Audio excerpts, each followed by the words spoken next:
नमस्कार मित्रों, सभी का स्वागत है आपके अपने चैनल स्वरान एकेडमी क्लासेस पर, जहां हम बात करेंगे यूपी बीएससी नर्सिंग प्रवेश परीक्षा फॉर्म को लेकर। क्योंकि इसके तहत एक सिलेबस है पर्टिकुलर नर्सिंग एप्टीट्यूड का, उसमें काफ़ी कन्फ्यूजन आप सभी लोगों को रहता है, तो उसको हिंदी और अंग्रेजी दोनों भाषाओं में हम लेकर उपस्थित हैं।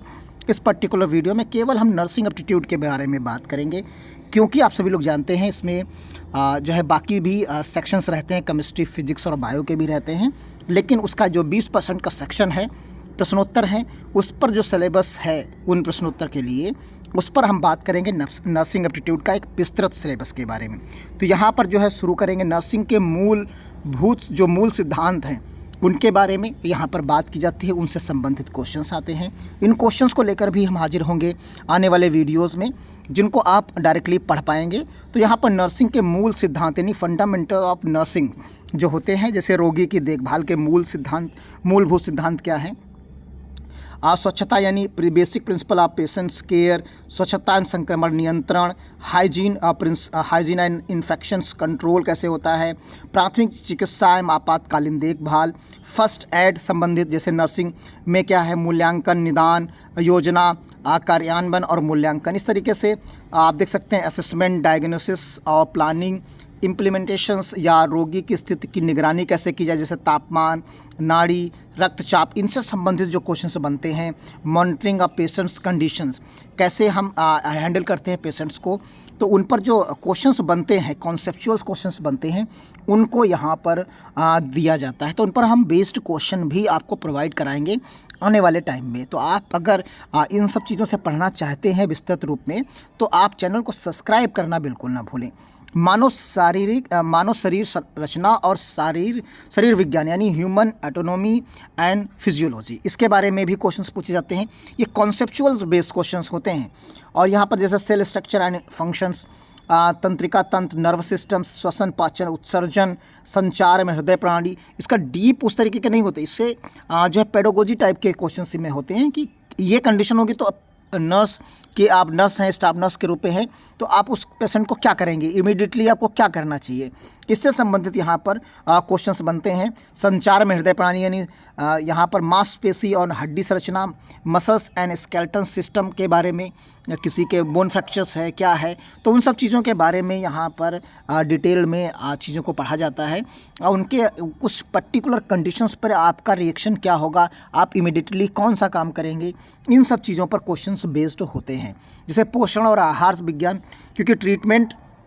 तो डॉक्टर सब मेडिसिन के थ्रू करते ही करते हैं, बाकी उसकी देखरेख, उसकी केयर कैसे होती है, पोषक तत्वों में कार्बोहाइड्रेट, प्रोटीन, वसा कितनी मात्रा में रहनी चाहिए, और उनको कौन कौन सी टेबलेट्स या आप कह सकते हो कि जो फूड है उनका कैसे उनको पोषण उनका किया जाए उस बीमारी के दौरान, जिससे वो और जल्दी हेल्दी हो जाएं और ठीक हो जाएं। संतुलित आहार का महत्व क्या है, इसके बारे में पढ़ा जाता है। बैलेंस डाइट के बारे में, पोषण की कमी से होने वाले रोगों से संबंधित यहाँ पर क्वेश्चंस मिल जाते हैं। विशेष आहार और उनके उपयोग, जैसे डायबिटिक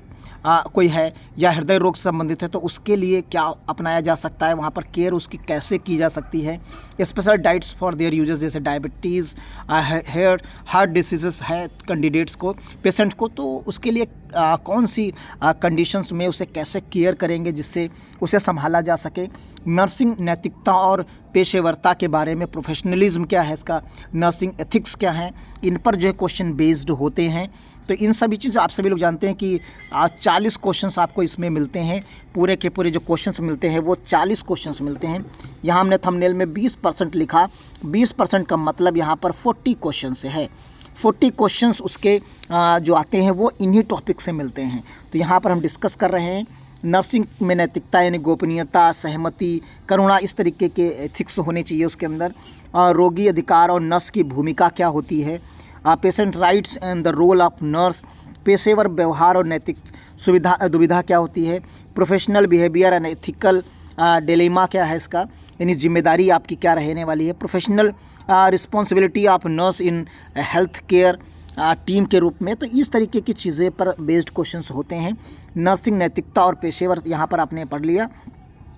फिर उसके बाद औषधि विज्ञान के लिए हम यहाँ पर पढ़ेंगे। तो सामान्य औषधियों की जानकारी और उनका उपयोग एंड दुष्प्रभाव क्या होने वाला है, यानी कॉमन ड्रग्स जैसे यूज़ और उसके साइड इफ़ेक्ट्स के बारे में, दवा प्रशासन के तरीके में, और यहाँ पर methods of the drug administrations, औषधियों की खुराक और कैलकुलेशन कैसे करते हैं, dose and calculations and measurements,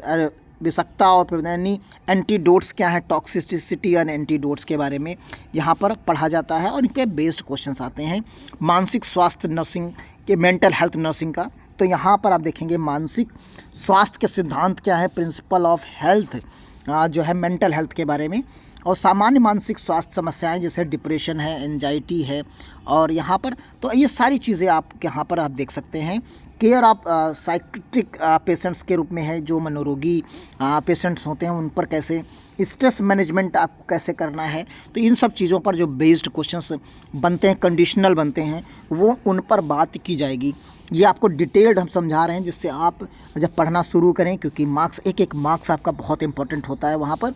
तो आप डिटेल में जब सिलेबस को देख लेते हैं तो बहुत इजी वे में आप चीज़ों को समझ पाते हैं।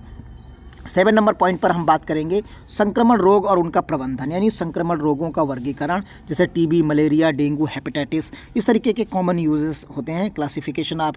कम्युनिकेबल डिजीज़ के बारे में, टीबी है, मलेरिया है, संक्रमण रोग थाम के तरीके क्या है, मेथड ऑफ इन्फेक्शंस, प्रिवेंशन कैसे रहेगा, आप कैसे उसे रोक पाएंगे, वैक्सीनेशन एंड इम्यूनिटी के बारे में यहाँ पर बताया गया है, इम्यूनिटी आपकी क्या है, और टीकाकरण, इसका वैक्सीनेशन के बारे में, कम्युनिटी हेल्थ एंड नर्सिंग के बारे में, सामुदायिक स्वास्थ्य और नर्सिंग में क्या क्या चीज़ें हैं, इन पर क्वेश्चन। और 8 नंबर पर हम बात करेंगे सामान्य तर्क, तो ये नॉर्मली क्वेश्चन, न्यूमेरिकल दिशा कौन सी चीज़ें होती हैं इसमें, डेटा व्याख्या कैसे करते हैं, तर्क, लॉजिकल रीजनिंग के बारे में थोड़ा सा, डाटा इंटरप्रिटेशन इसमें होता है, सामान्य ज्ञान, करंट अफेयर्स से संबंधित चीज़ें थोड़ी सी मिलती हैं इसमें, जैसे कि आप अंतर्राष्ट्रीय सेवाएं जो देती है टर्म्स में, जैसे WHO है, वर्ल्ड हेल्थ ऑर्गेनाइजेशन है, यूनिसेफ है, तो ये क्या क्या कर रही हैं, भारत में स्वास्थ्य सेवाएं योजनाएं कौन कौन सी चल रही हैं, उनसे संबंधित क्वेश्चंस आपको मिलेंगे। और नर्सिंग के क्षेत्र में प्रमुख व्यक्तित्व जैसे फ्लोरेंस नाइटिंगेल के बारे में क्या क्या चीज़ें हैं, इसके की पॉइंट्स आपको याद रखने होंगे। हाल ही में स्वास्थ्य संबंधित घटनाएं कौन सी घटी हैं देश के अंदर, तो उनके बारे में भी आप अवेयर होना चाहिए आपको। क्वेश्चन नंबर यानी टॉपिक नंबर जो 10 है, तत्कालिक समस्या समाधान, रोगियों की आपात स्थिति में निर्णय लेने के लिए जो क्षमताएं यहाँ पर होती हैं, आप कैसे क्षमताएं लेंगे, नहीं, decisions making ability in patient emergency में आप क्या क्या करने वाले हैं, तो इसके बारे में नैतिक दुविधाओं को हल करने की योग्यता आप में होनी चाहिए, ability is to resolve ethical dilemma and team work and नेतृत्व के गुण, इसमें team work and leadership quality आप में बिल्ड होनी चाहिए, तभी आप चीज़ों को हैंडल कर पाएंगे। तो इससे संबंधित जो क्वेश्चंस आपके बनते हैं वो सब यहाँ पर आपको हम एक एक करके वीडियोस के माध्यम से देंगे और आप इसे पढ़ पाएंगे, समझ पाएंगे, एक्सप्लेनेशन के साथ आपको मिलेंगे। तो ये सिलेबस था जो कि आप सभी लोग जानते हैं अटल बिहारी वाजपेयी मेडिकल यूनिवर्सिटी की तरफ से आता है फॉर्म, जो कि आपको यूपी सीनेट के नाम से भी ये जाना जाता है। तो सीनेट 2025 की हम बात यहाँ कर रहे हैं, उसके सिलेबस का जो 20% सेक्शन था उस पर हमने डिस्कशन कर लिया, बाकी 80% डिस्कशन जो है आप सभी लोग हर जगह आपको मिल ही जाता है, उसे आप देख ही लेते हैं, लेकिन ये सिलेबस आपको डिटेल में बहुत रेयर जगह पर मिलता है। तो उसका वीडियो आपको हमने प्रोवाइड कराया, आपको अच्छा लगा तो अपने पास सेव करके रखिए और या तो चैनल को सब्सक्राइब कर लीजिए जिससे आप आसानी से इसे पढ़ सकते हैं। धन्यवाद। जय हिंद, जय भारत।